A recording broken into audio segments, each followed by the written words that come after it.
নরম কাদা একবার পুড়ে যদি ইট হয়ে যায়, তারপর যতই পানি ঢালা হোক না কেন, তা আর গলে না, বরং ভারী ও শক্তিশালী হয়। মানুষের মনও ঠিক একই রকম। একবার কষ্ট পেলে এরপর শত আবেগেও তার কোনো পরিবর্তন হয় না। আদিল কখনো চায় না তার আর পৃথার মাঝে এমন কোনো সম্পর্কের দিকে তারা এগিয়ে যায়। ব্যাপারগুলো দ্রুত মিটিয়ে নিতে হবে। তাই গ্লাস তিনটে তুলে রুমের বাহিরে নিয়ে গিয়ে পরিষ্কার করে জায়গা মতো রেখেই কেবল আসতে যাবে, অমনি কলিং বেল বেজে ওঠে।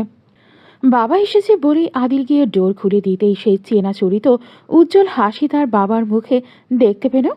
আদিলের প্রাণ জুড়িয়ে যায় বাবার ওই হাসি মাখা মুখ দেখে। শিহাবুদ্দিন স্বাভাবিক হয়ে কথা বলার আগেই আদিল স্নেহের স্বরে বলে উঠল, হাসুন না বাবা, শত কষ্টের মধ্যে আপনার ওই হাসি আমার মধ্যে ম্যাজিকের মতো কাজ করে। আমার ভিতরের ক্ষত দ্রুতই সেরে ওঠে। ছেলের এমন কথা শুনে শিহাবুদ্দিন সাহেব বেশ শব্দ করেই হেসে উঠলেন। তারপর বলে উঠলেন, আমার হাসি আনন্দ ভালোবাসা পৃথিবীর একটা মানুষের জন্যই তোলা থাকে সর্বদা, সে হলো তুমি বাবা।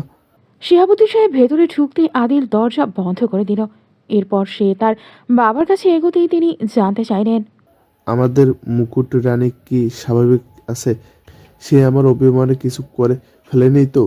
তার যা রাগ, সামনে যেতেও ভয় লাগে, সামলাও কি করে? আদিল বাবার কথা শুনে বেশ চিন্তিত হলো। অন্যদিকে ছেলের কপালে চিন্তার ভাঁজ দেখে শিহাবুদ্দিন তার কারণ জানতে চাইতেই আদিল বলে ডেকে ওঠে পৃথা। আদিল কিছু বলতে চেয়েও আর বলতে পারে না। আমার সাহেব কই তুমি বলে আবার ডেকে উঠল পৃথা। এবার আদিল বাবার সামনে ভীষণ লজ্জা পেল। লজ্জায় গাল দুটো গরম আর লাল হয়ে উঠল। শরীরে উষ্ণ বাতাস প্রবাহিত হতে লাগলো। বাবার সামনে এমন মধুটা তাও ডাকছে বলেই শিহাবুদ্দিন যা তার নিজের রুমে চলে গেলেন। এ কথা শুনে আদিলও যেন হাফ ছেড়ে বাঁচল। সে দ্রুত নিজের রুমে গিয়ে দেখল পৃথা ওভাবেই শুয়ে আছে। পৃথা ওকে দেখে ইশারা করে ওর পাশে শুয়ে পড়তে বলল, তাহলে পাজি বদমাইশ আদিল বলে ডাকতাম, যে আমাকে আজ খুব কষ্ট দিয়েছে আর আমার কথা মোটেও শোনেনি। মোটেও না। আমি কি এসব বলতে বলেছি নাকি? আচ্ছা, এইসব কথা বাদ দাও। ত্রিধাদের বাসা থেকে ফেরার পর থেকে তুমি কোথায় গিয়েছিলে পৃথা? বলবো না। বেশ বিরক্ত নিয়ে জবাব দেয় পৃথা। আদিল এবার পৃথার আরও কাছে এগিয়ে গিয়ে কানের কাছে ফিসফিসিয়ে বলে, কেন আমাকে বলতে চাচ্ছ না? উফ, একদম কাছে আসবে না, কেমন যেন শিহরণ হচ্ছে শরীরে। পৃথা কথাটি বলতেই আদিল বেড থেকে উঠে ওয়াশরুমে চলে যায় ফ্রেশ হতে। কিছু সময় ব্যয় করে বের হয়ে আসতেই দেখে পৃথা ওর কোট খোলার চেষ্টা করছে। আদিল ওকে চেঞ্জ করার জন্য সাহায্য করতে গেলে সে কোনো সৌহার্দ্য নেয় না, সে কোনো সাহায্য নেয় না। অন্যদিকে তার শরীরে চলার মতো কোনো শক্তিও নেই। অগত্যা আদিল ওর পোশাক এনে ওর পাশে দিয়ে ড্রিম লাইট জ্বালিয়ে শুয়ে পড়ে বিছানায়। তারপর গায়ে কম্বল মুড়ি দিয়ে পৃথার দিকে চেয়ে থাকে। পৃথা অনেক চেষ্টা করছে কিন্তু ঠিক মতো পড়তে পারছে না। আদিল বাধ্য অনেকটা জোর করে ওকে পোশাক পরিয়ে দিয়ে অন্যদিকে হয়ে শুয়ে পড়ে। শীতল হাতের স্পর্শে আদিল বাধ্য হলো আবার পৃথার দিকে পাশ ফিরতে। দেখে পৃথা খোলা চোখে চেয়ে আছে ওর দিকে। তারপর পৃথা আদিলের কপালের চুলগুলো ওপরে টেনে ধরে কপালে একটা কিস করতেই আদিল বলে উঠল, প্লিজ, আজ না। কিন্তু আদিলের কথা বোঝার মতো ক্ষমতা নেই পৃথার। তাই সে আরও অগ্রসর হতেই আদিল আর বাধা দিতে পারল না। কিন্তু সে হয়তো পৃথাকে ঠিকমতো বুঝতে পারেনি। পৃথা আদিলের পাশে শুয়ে ওকে জড়িয়ে ধরে কাঁদতে লাগে। আবার কি হলো? কাঁদছো কেন? সরি বাবা, বললাম তো আর কখনো এমন কাজ করবো না। বাবা আমাকে ফোন দেয় না কেন আদিল? সেই কবে বাসা থেকে এসেছি, কই বাবা তো একবারও খবর নিল না আমার। আমাকে কি বাবা সত্যিই ভালোবাসে না? মা মারা যাওয়ার পর সাথে সাথে সবকিছু শেষ হয়ে গেছে। আমার নাম্বার না হয় সে জানে না, কিন্তু তোমার নাম্বার তো সে জানতো। তাহলে কেন তোমাকেও কল দিয়ে আমার খোঁজ নেয় না? আমি কি এতই খারাপ? আমি কোনোদিনও তার সাথে আর দেখা করব না। বাবাকে বুঝি খুব মিস করো? খুব খুব মিস করি। বলেই আরও জোরে জোরে কান্না করে ওঠে পৃথা এবং সে প্রচণ্ড কাঁদে। আদিল আর কিছু বলতে পারে না। পৃথা নিজের চারোদিকে শক্ত খোলসের আবরণ পরে থাকলেও ভেতরে যে দিন দিন এভাবে কষ্ট পায় সেটা এই অবস্থা না দেখলে কেউ বুঝতে পারবে না। আদিল ভাবে সজ্ঞানী পৃথা এসব কথা বলেনি। কাল হয়তো পৃথা আর মনেই করতে পারবে না নিজের অজান্তে সে আদিলকে এই কথাগুলো বলেছে। আদিল পৃথার কপালে ভালোবাসার চিহ্ন এঁকে দিয়ে বলল, বাবার কাছে যেতে চাও? আমি তাহলে ব্যবস্থা করে দিই। পৃথা কপট রাগ দেখিয়ে ঝাড়া জবাব দেয়। আমি কখনো হাসানকে দেখতে যাব না। এই না বললে বাবার জন্য তোমার কষ্ট হয়? হোক, তবুও যাব না। আদিল পৃথার শরীর ভালো করে কম্বল দিয়ে মুড়ি নিয়ে ওর নাকের সাথে নিজের নাক ঘষে ফিসফিসিয়ে বলে। বাবার নাম ধরে ডাকতে নেই পৃথা। আর তোমার দাদি যদি জানে তার ছেলেকে তুমি আমার সামনে বেজ্জতি করছো, তাহলে তোমার জন্য এই বাসার দরজা বন্ধ করে দেবে। পৃথার আর জবাব পায় না আদিল। আদিলের বুককে আপন করে নিয়ে সেখানেই গভীর ঘুমে ঢলে পড়েছে। আদিল আর অপ্রয়োজনীয় কথা বাড়ায় না। অনেক কিছু ভাবতে ভাবতে সেও এক সময় ঘুমিয়ে পড়ে প্রিয় সঙ্গিনীকে নিয়ে। রাহি নিহিতাকে নিজের কাছে রাখতে চায়, তাই সে ওই বৃদ্ধ লোকটির কাছ থেকে নিহিতাকে নেওয়ার জন্য বাসা হতে বের হয়। ওর বাবা সাথে যেতে চেয়েছিল, কিন্তু রাহি সাথে নিতে চায়নি। সে এমন জায়গায় যেতে চলেছে সেখানে ওর বাবার মতো সম্মানীয় মানুষকে কেউ দেখে ফেললে কেলেঙ্কারি বেঁধে যাবে। রাস্তায় বের হয়ে আগে আদিলকে কল দেয় রাহি, কিন্তু কল রিসিভ না হওয়াতে সে বাসায় আসার সিদ্ধান্ত নেয়। সে আদিলদের বাসায় রওনা দেয়। সকাল 10:15। পৃথার ঘুম ভেঙে যায়। সে তার আঁখি পল্লব খুলতেই ওপাশে আদিলকে দেখতে পায়। সে পাশ ফিরে শুয়ে আছে। পৃথা গতরাতে সব কথা মনে করতে চায়, কিন্তু স্পষ্টভাবে কিছুই তেমন একটা মনে করতে পারছে না। তবে পাশে আদিলকে দেখে পৃথা প্রচণ্ড খুশি হয়।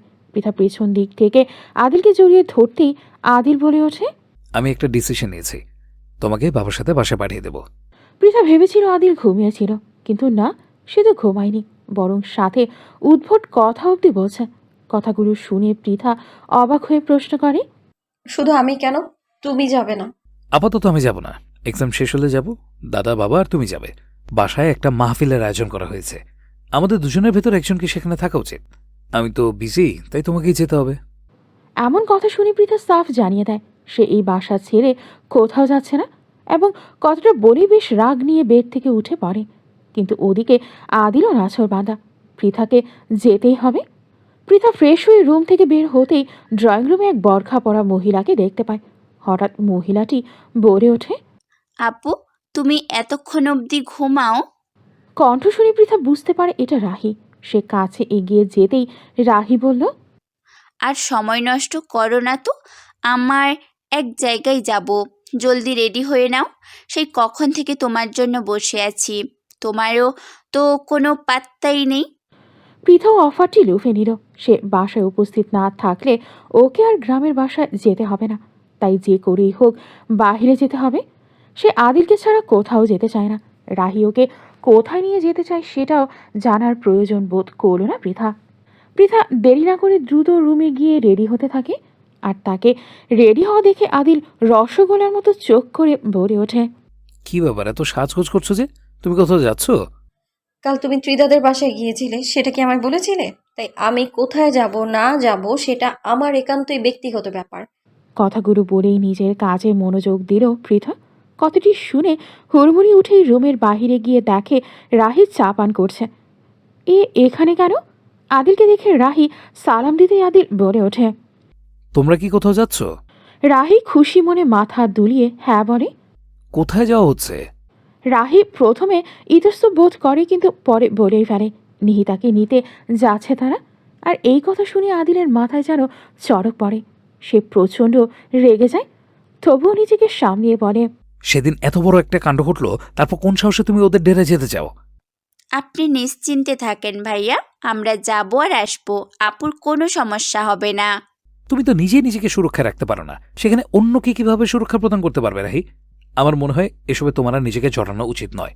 দেখো, তুমি যা চেয়েছো তা পূরণ করেছি, এর বেশি জল আর খোলা করো না। তুমি বাচ্চাটিকে নিতে চাচ্ছ নাও, কিন্তু পৃথাকে এসবের ভেতরে জড়িও না। প্রয়োজনে আমি তোমাকে সাহায্য করছি, কিন্তু পৃথা না। রাহি এসব শুনে মন খারাপ করে উঠতেই যাচ্ছিল, তখনই পৃথা এসে বলে। দেখো তো রাহি, সব ঠিক আছে? রাহি আর আদিল দুজনেই পৃথার দিকে যায়। আদিল বেশ বিরক্ত হয়েই বলে ওঠে। রাহির মতো তুমিও তো বোরখা পড়তে পারো পৃথা। এমন কথা শুনে পৃথা কিছু বলতে যাবে, তার আগেই রাহি বলে। আপু, আজ না অন্যদিন যাব, বাসা থেকে ফোন এসেছে, আমাকে বাসায় ফিরতে হবে।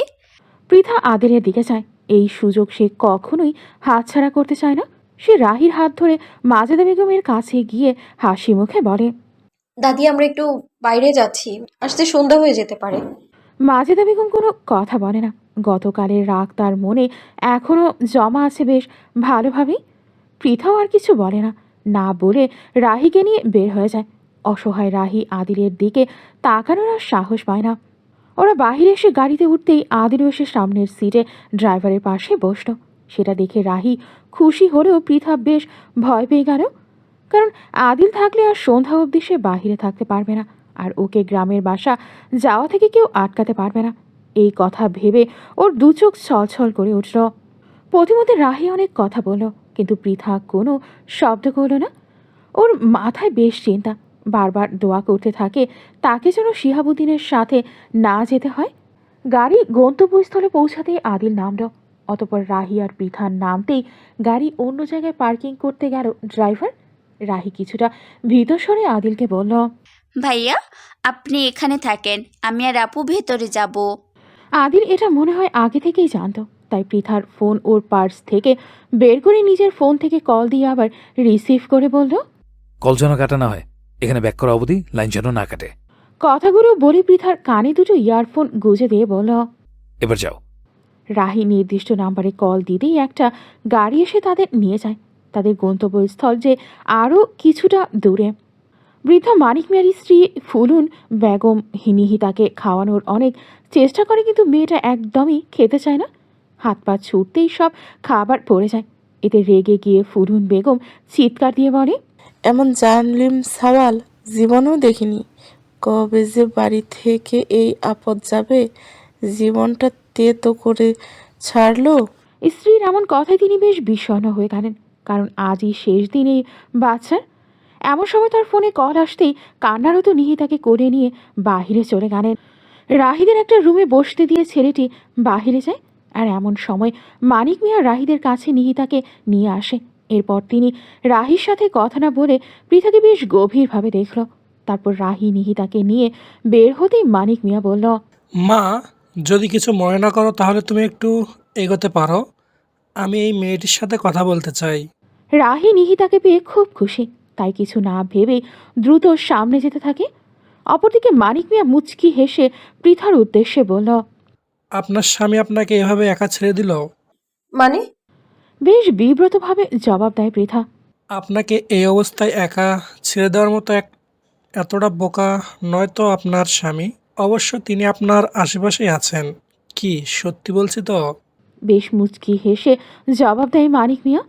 কথাটা শুনে পৃথা বেশ অবাক হয়ে যায়। সে একটা রহস্যের মায়াজালে আটকা পড়ে। অপরদিকে এই কথাটি আদিলের কানে যেতেও ভীষণ ভয় পেয়ে যায়। ও পৃথাকে কিছু বলার আগেই কল কেটে দেয়। আদিল বাকরুদ্ধ হয়ে যায় এতে। সে কল দিয়ে দেখে নাম্বার বন্ধ।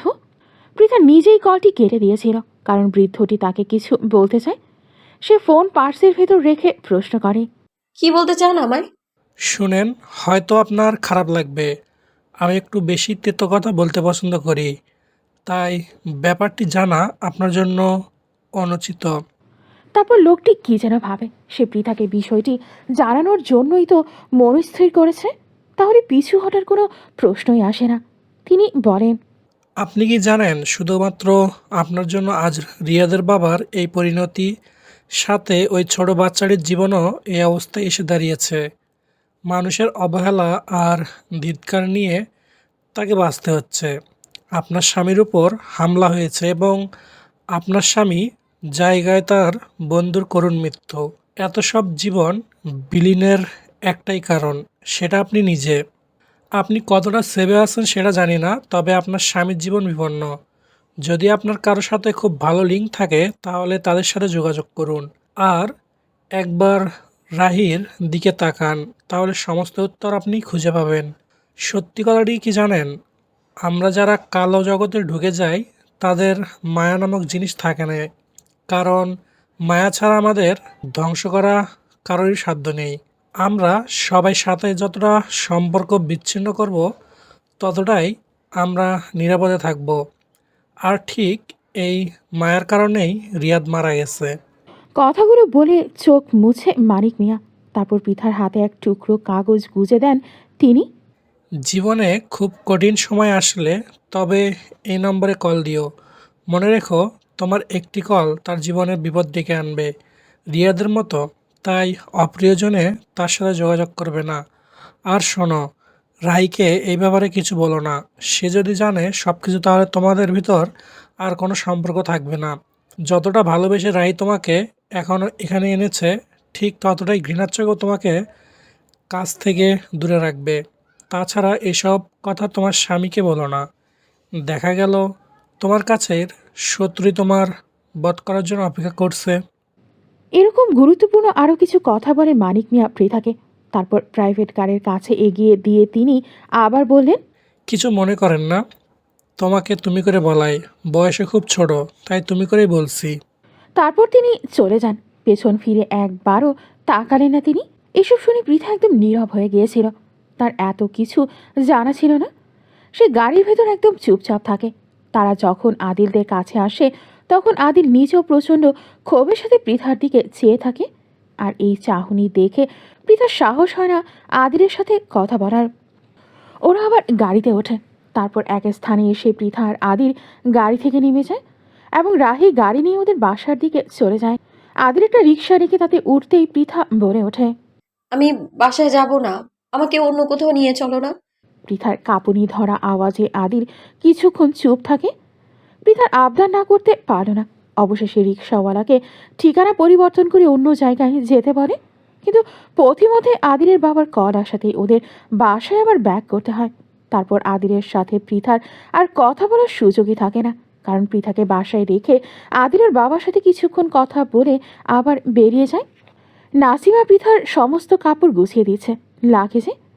আজও সে বাসায় যেতে পারেনি, কারণ বাসায় আজ প্রচুর কাজ।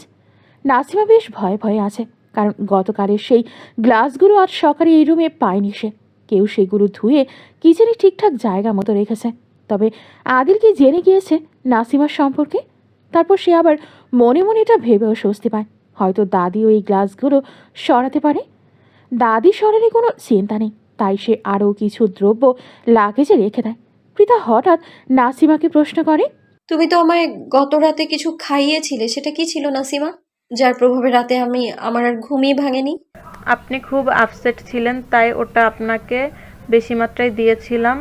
আমাদের পাড়ার এক চাচি এটা খুব ভালো বানাতে পারে, সেখান থেকে আমরাও নিয়ে খাই। আর আমার মেয়েটা গতকাল সকালে খাইয়ে বাসা থেকে বের হয়েছে। আমি না থাকলে শুধু বাহিরে বেড়াতে যায়, তাই সেটা খাওয়ালে বাহিরে না গিয়ে ও বেশিরভাগ ঘুমায়। এতে আমার মায়ের একটু ঝামেলা কম হবে ওকে নিয়ে। বাড়ি গিয়ে রোজ রোজ মায়ের কাছে মেয়েকে নিয়ে অভিযোগ শুনতে আর ভালো লাগে না ভাবি। আর শুনেন, লাগেজে রাখা এই বক্সে আরও কিছু জড়িগুটি দিলাম। মন বা শরীর খারাপ লাগলে খাবেন, দেখবেন মন থেকে অশান্তি দূর হয়ে যাবে। নিজের মেয়েকে খাওয়ানোর কথা শুনে পৃথা আর কিছু বলে না। হয়তো নাসিমা তার ভালোর জন্য এটা করেছে। পৃথা রুম থেকে বের হয়ে আদিলকে কল দেয়, কিন্তু আদিল রিসিভ করে না। তার মানে এই বাসা থেকে চলে যাওয়া তার কনফার্ম। সে দাদির কাছে যায় কিছু বলতে, কিন্তু কিছুই বলতে পারে না। যার জন্য সে এই বাসায় থাকে, সেই যদি তাকে এখানে রাখতে না চায়, তাহলে কোন মুখে গিয়ে অন্যের কাছে সাহায্য চাইবে? এদিকে পুরোটা দিন কেটে গিয়ে সন্ধ্যা হতে চলল। আদিল এখনও বাসায় ফেরেনি। অবশেষে মাগরিবের নামাজের পর আদিল বাসায় ফেরে। তারপর সবার লাগেজ নিয়ে নিচে চলে যায়। শিহাবুদ্দিন পৃথাকে ডেকে খাবার টেবিলে বসলো খাবার খেতে, কারণ একটু পর তারা বের হবে। তারা সবাই মিলে খাবার খেতে শুরু করে আদিলও এসে এদের সাথে যোগ দেয়। এরপর শিহাবুদ্দিন খাবার শেষ করে পৃথাকে রেডি হতে বলে নিজের রুমে চলে গেল।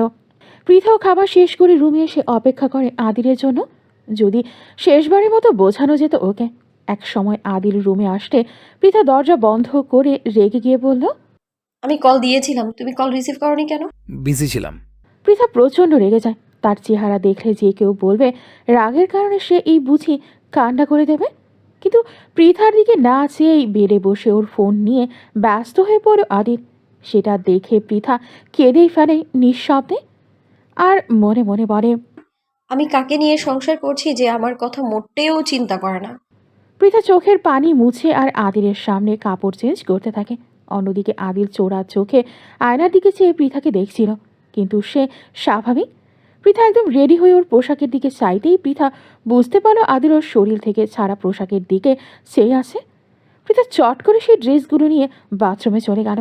তারপর বালতি ভর্তি পানিতে চুবিয়ে রেখে রুমে ফিরল। আদিল আগের মোড়েই বসে আছে।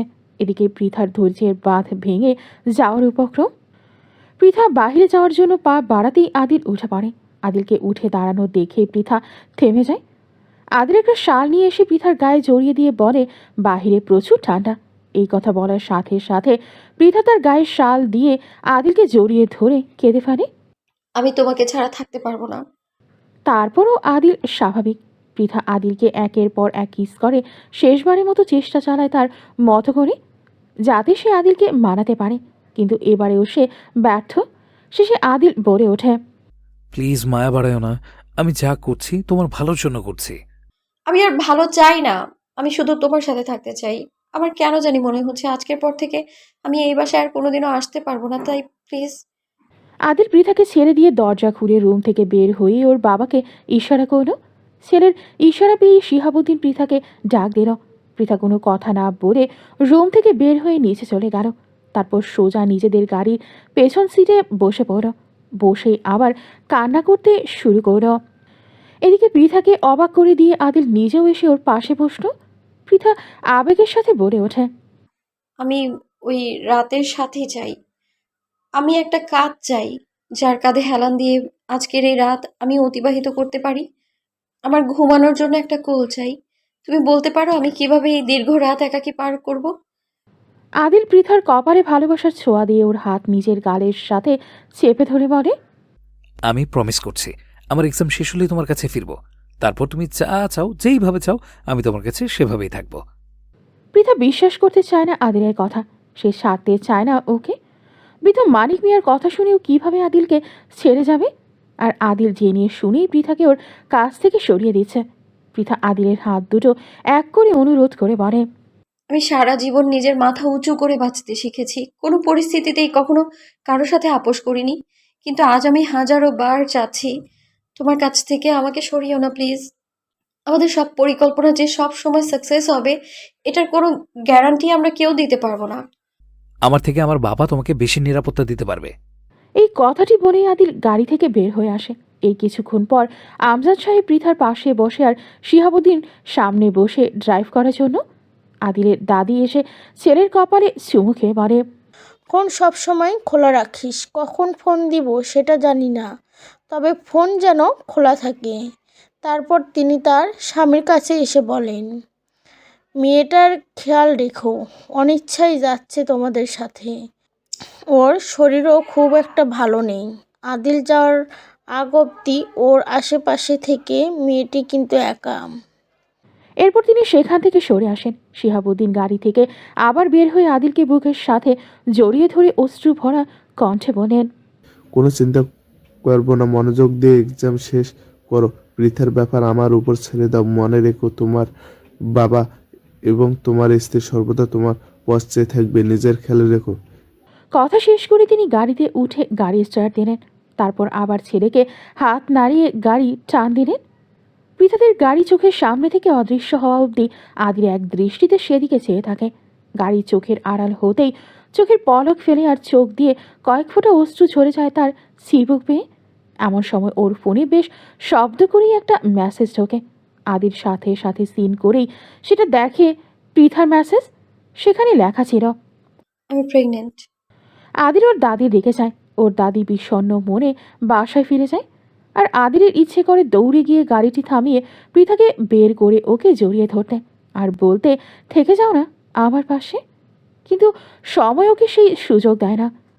আধা ঘন্টা পেরিয়ে গেছে, পৃথারা চলে গেছে। নাসিমা দ্রুত তার জিনিসপত্র গুছিয়ে বাসা হতে বের হওয়ার যাওয়ার জন্য প্রস্তুতি নিচ্ছে। এমন সময় আদির ওর পেছনে দাঁড়িয়ে চট করে কঠিন গলায় বলে উঠল, পৃথাকে এসব কতদিন থেকে খাওয়াচ্ছ নাসিমা? নাসিমা পেছন ফিরে আদিলকে আর দেখতে পায় না। দেখতে পায় আদিলের চেহারায় এক মৃত্যুদূত দাঁড়িয়ে আছে তার সামনে। আদিলের এমন কথা শুনে ভরকে ওঠে নাসিমা। পুরো শরীরে হিমশীতল বাতাস বয়ে যায় এক মুহূর্তের মধ্যেই। কি খাওয়াচ্ছি মানে? নাসিমার এই কথাটি খাপছাড়া শোনালো। এমন সময় মাজেদা বেগমের এন্ট্রি ঘটল রান্নাঘরে। তিনি ফ্রিজ থেকে একটা আপেল নিয়ে উদাসী হয়ে তাতে কামড় বসিয়ে দিয়ে চুপচাপ চিবিয়ে তা গলাধকরণ করে চোখ দুটি কঠিন করে নাসিমার দিকে চাইল। এমন চাহনি দেখে নাসিমা তো আধামরা হয়ে যাওয়ার পথে। তার প্রাণ ভ্রমরা যায় যায় অবস্থা। সে কি তবে ধরা পড়ে গেল? নাসিমা তার বেতাল গলায় কোনো রকমে বলে উঠল, আমি আপনার কথা বুঝতে পারিনি ভাই।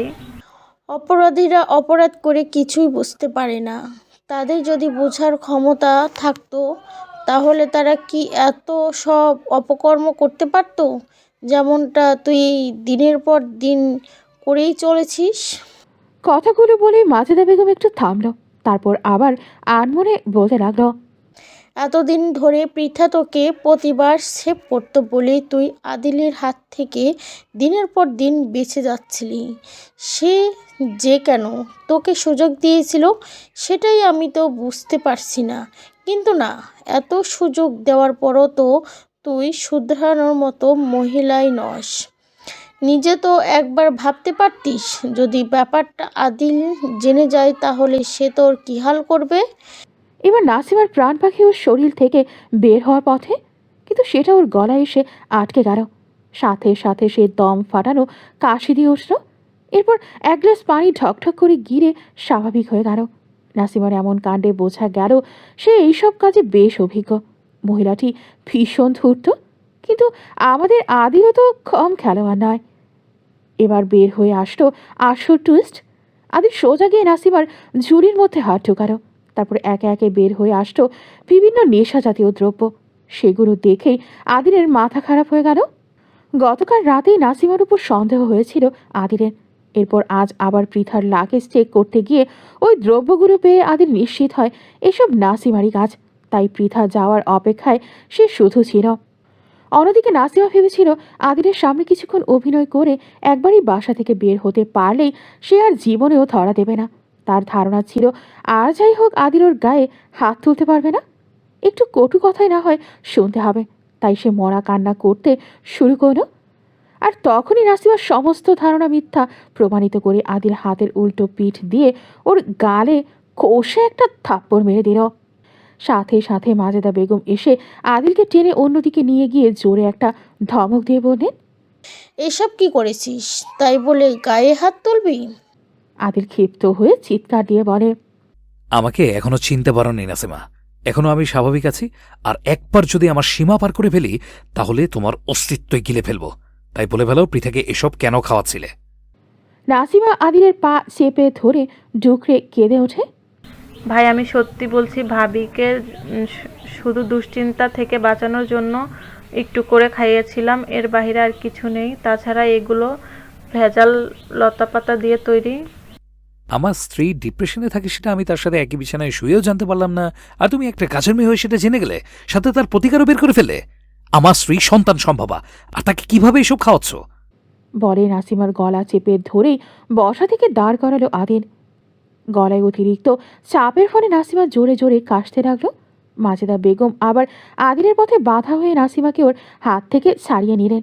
এরপর তিনি অনুরোধের সাথে বললেন, দেখ, তুই অনেক দিন থেকে এই বাসায় কাজ করে আসছিস, তোর প্রতি আমাদের অন্য একটা অনুভূতি আছে।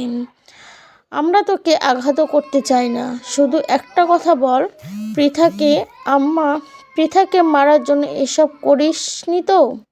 তোর সাথে কেউ যুক্ত নেই তো?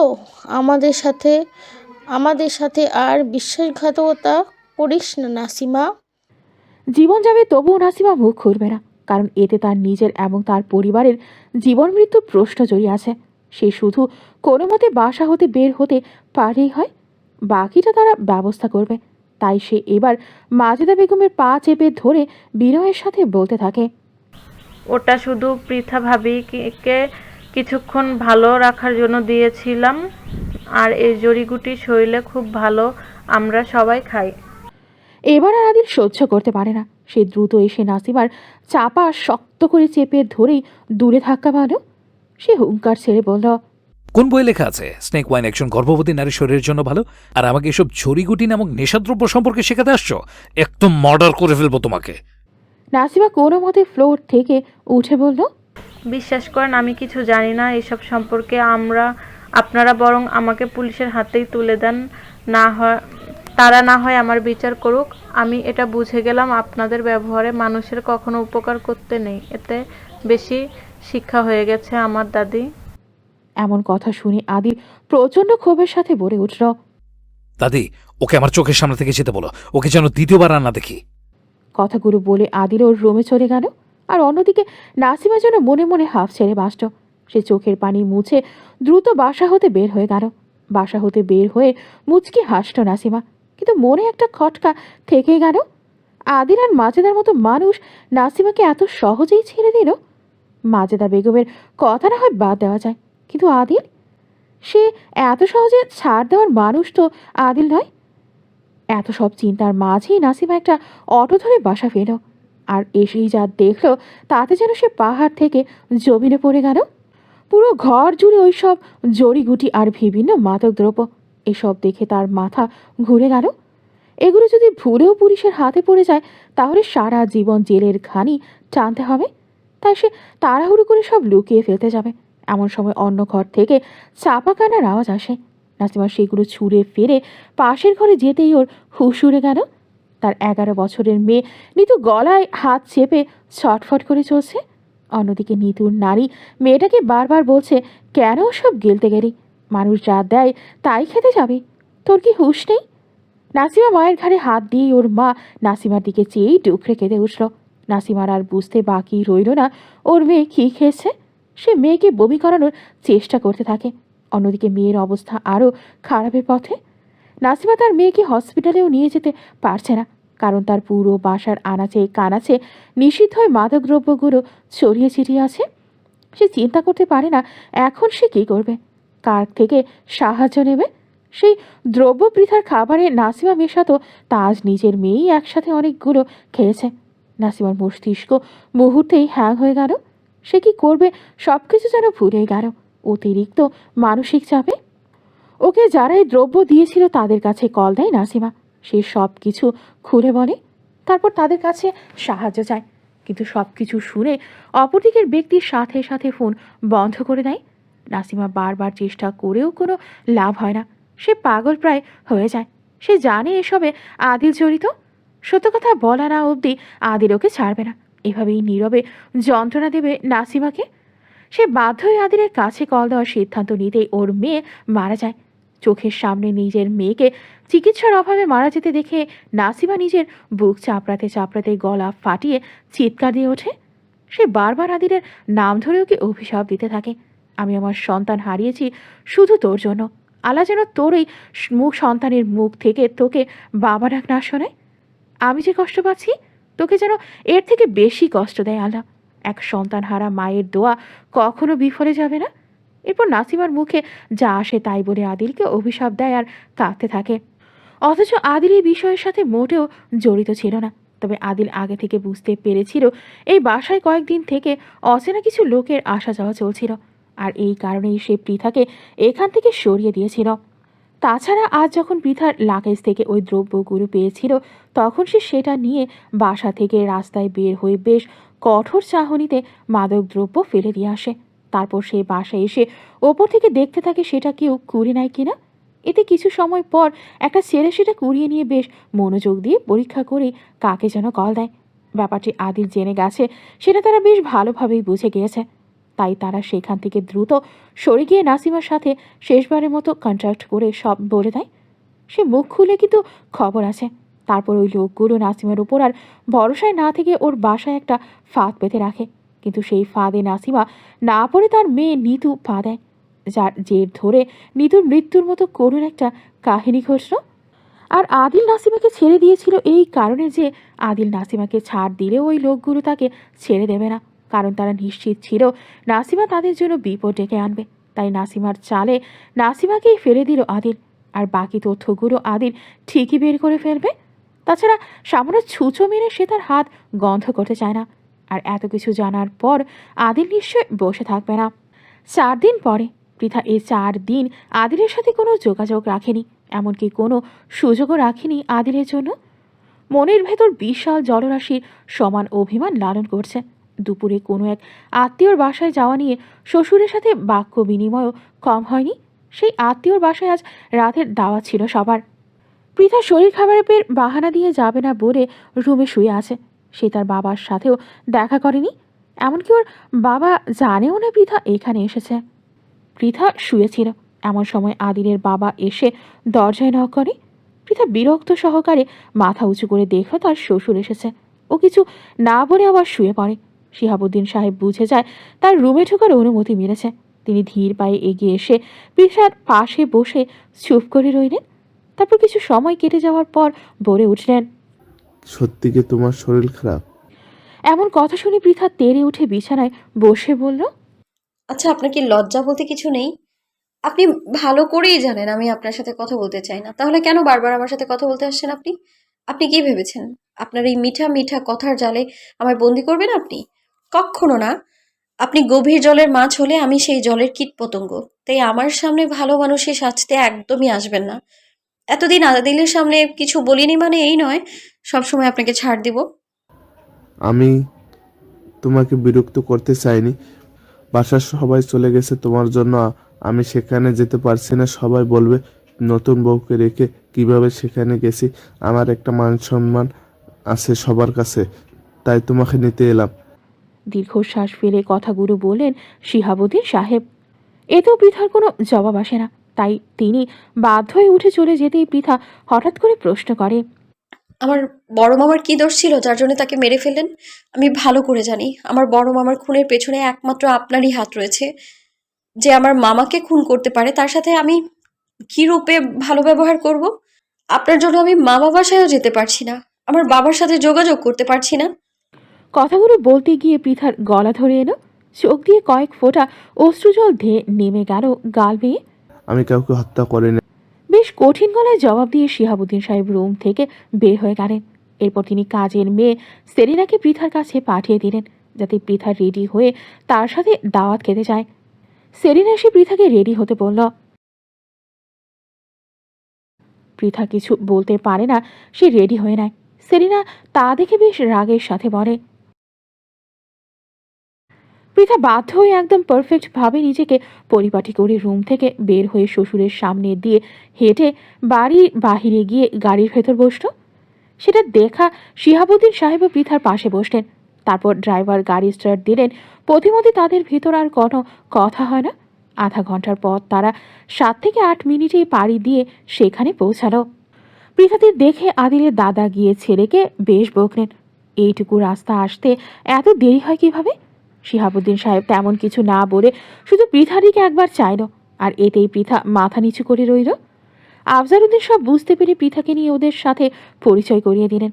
এটা ছিল আদিলের অন্য একটা ফুপুর বাসা। এই ফুপু তার পরিবার সহকারে দেশের বাহিরে থাকেন।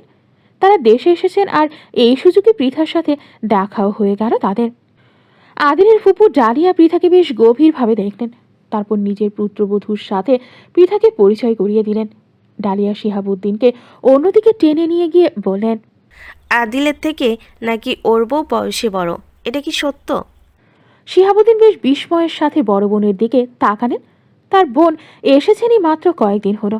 তার ভেতর এইসব নিয়ে বেশ গোয়েন্দাগিরি করে ফেলেছেন। মানুষ গুণের চেয়ে খুঁত খুঁজতে এবং ধরতেই যেন বেশি ভালোবাসে। অবশেষে শিহাবুদ্দিন বিস্ফোরণ ঘটিয়েই ফেলেন। আপা, তুমি জানো সে কে? আমি কিভাবে জানবো? আজই তো ওকে দেখলাম। সে কি এত সব তার বিষয়ে জানো? আর এটাই তোমাকে কেউ বলেনি সে কে? ভনিতা বাদ দিয়ে পরিচয় দে। সে পারুল আর হাসানের মেয়ে। পারুলের কথা শুনে ডালিয়ার চোখ যেন বিস্ফোরিত হয়ে গেল। সাথে সাথে পেছন ফিরে তিনি পৃথাকে দেখতে লাগলেন। তারপর তিনি বেশ আফসোস করে বললেন, এখন বেশ ভালো করে বুঝতে পারছি আদিলের কপালে ওর মেয়ে আছে বলেই এত চেষ্টার পরও পারুলের সাথে কেন তোর বিয়ে হয়নি। পুরো কথা বাদ দাও তো আপা, সব সম্পর্ক বাদ। এখন বলো আদিলের বউ দেখতে কেমন? ও কিন্তু প্রচণ্ড জেদি একটা মেয়ে। রাগের দিক থেকে আমি আর আদিল ওর কাছে নড়ছি। এই যে চুপ দাঁড়িয়ে আছে ভেবো ওই রকম শান্ত স্বভাবের মেয়ে আমার ছেলেটাকে যে ওকে সারা জীবন কিভাবে সামলাবে সেটা ভেবে আমার গায়ে জ্বর আসে। ডালিয়া হাসতে হাসতে পৃথার কাছে এগিয়ে যায়। তারপর ওকে একটা নেকলেস উপহার দিয়ে বলেন, তোমার মা খুব ভালো একজন মানুষ ছিলেন, আল্লাহ তাকে জান্নাতবাসী করুন, আমিন। পৃথাকে নেকলেস দেওয়ার ব্যাপারটা ডালিয়ার স্বামী সহজে হজম করতে পারলেন না। সেটা পৃথার চোখ এড়ালো না। আর আমরা সবাই তো জানি পৃথা কতটা স্পষ্টবাদী মেয়ে। সে সাথে সাথে বলে উঠল,